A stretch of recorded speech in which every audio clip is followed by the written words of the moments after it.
नमस्कार। बहुत दिनों से सिर में दर्द बराबर बना रहता है, बार बार परेशान रहते हैं, इसे माइग्रेन के नाम से जानते हैं।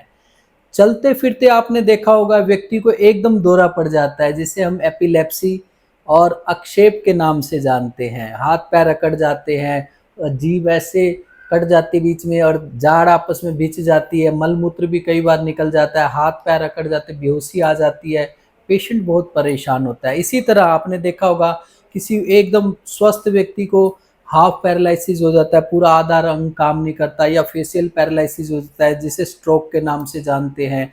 इसी तरह आपने देखा होगा कई लोग चलते फिरते एकदम लड़खड़ाते रहते हैं, पैर यहाँ रखते हैं पैर वहाँ रखा जाता है, कंपन फील होती है हाथों में, इसे पार्किंसंस रोग के नाम से जानते हैं।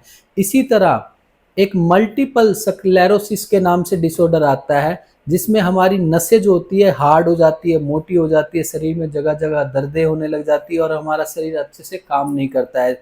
तो ऐसे ये सब जो है ना, ये मेजर न्यूरोलॉजिकल डिसऑर्डर में आ जाते हैं। इसको आयुर्वेद में महावात के कारण महावात रोग बोला गया है। ये सब तो मैंने आपको लक्षण बता दिए, अब मैं आपको कारण बताता हूँ। होता क्या हमारे ब्रेन में, जैसे ब्रेन को कहते हैं मस्तिष्क, मस्तिष्क में सूजन हो जाती है, या हमारे स्पाइनल कोड जिसे सुषुम्ना रज्जु के नाम से जाना जाता है, उसमें सूजन और इन्फेक्शन हो जाता है, या हमारी नर्व जिसे नसें बोला जाता है, नर्व सिस्टम अच्छे से काम नहीं कर पाता, उसमें सूजन इन्फेक्शन हो जाता है। कारण देखा जाता है बाह्य कारण में बैक्टीरिया, वायरस या फंगल का इन्फेक्शन हो जाता है। अंदरूनी कारण देखा जाता है कि बुखार या इन्फेक्शन किसी तरह का शरीर में दिमाग पे असर कर देता है, या फिर और अदर कारण में देखा जाता है कि कोई बीमारी है जैसे एचआईवी होगी, या और अदर बीमारी है जो हमारे इम्यून सिस्टम को खराब करती है, वो हमारे दिमाग की नसों पे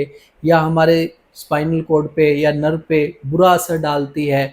और आयुर्वेद के मत अनुसार देखें तो हमारा कफ है, कफ दोष में बदल जाता है, उसके कारण बीमारी उत्पन्न होती है। पित्त है, बुखार के जरिए या गर्मी के जरिए ब्रेन पे पहुंचता है, सुषुम्ना रज्जु पे पहुंचता है, जिसे स्पाइनल कॉर्ड कहते हैं, नर्व उस पे असर करता है। फिर हमारा वात आ जाता है, वात दोष में बदल के हमारे स्पाइनल कॉर्ड पे, नर्व पे या ब्रेन पे असर करता है, जिसके कारण ये तरह तरह की बीमारियां उत्पन्न हो जाती है।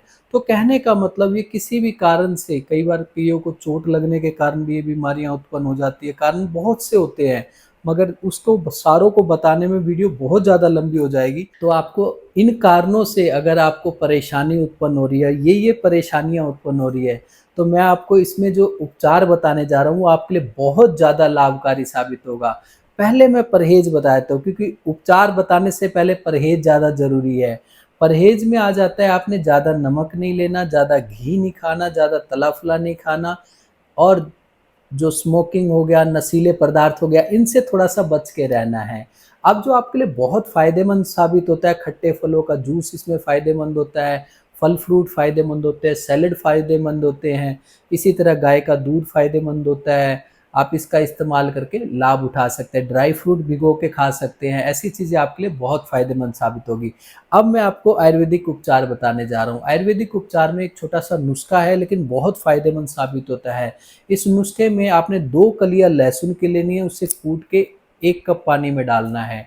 1 इंच का अदरक का टुकड़ा लेना है, उसे कूट के आपने पानी में डालना है, और 5 दाने अरंडी के बीज ला के उसको छील लेना, अंदर से सफ़ेद गिरियाँ निकलेगी, उस गिरियों को कूट के आपने कप में डाल के, 1 कप पानी में डाल के उसी कप में डालना है, और 5 दाने काली मिर्च के कूट के उसमें डालना है, और अच्छे से उबलने देना। जब उबल के पानी आधा कप रह जाए, उसे नीचे उतार के स्वाद अनुसार उसमें शहद या देसी खांड मिला के सुबह शाम चाय की तरह पीने से बहुत अच्छा लाभ मिलता है, और इन सारी बीमारियों में बहुत फ़ायदा मिलता है, और रोगी धीरे धीरे धीरे धीरे अपने आप को स्वस्थ महसूस करता जाता है। और लास्ट में मैं आपको इतना ही कहना चाहूँगा कि मेरे बताए गए इस नुस्खे से आपको पूर्ण लाभ मिले तो बहुत अच्छी बात है। अगर आपको पूर्ण लाभ नहीं मिलता तो आप नज़दीकी डॉक्टर से या हमसे संपर्क कर सकते हैं।